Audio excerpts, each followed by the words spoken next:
The book of Acts has long been a controversial book.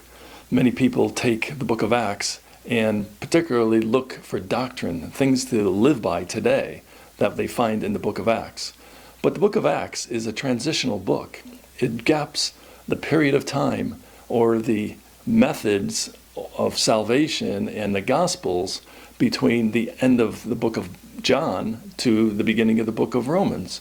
You can't go from the four Gospel books, Jewish, to Romans, Gentile, without an understanding of what happened in between.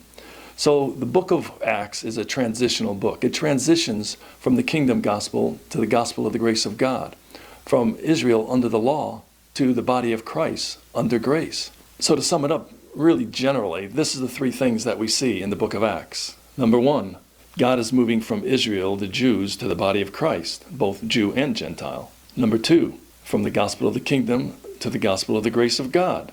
And number three, the ministry of Peter, Acts chapters 1 through 12, to the ministry of Paul, for the most part, Acts 13 through 28, though he was saved in Acts chapter 9.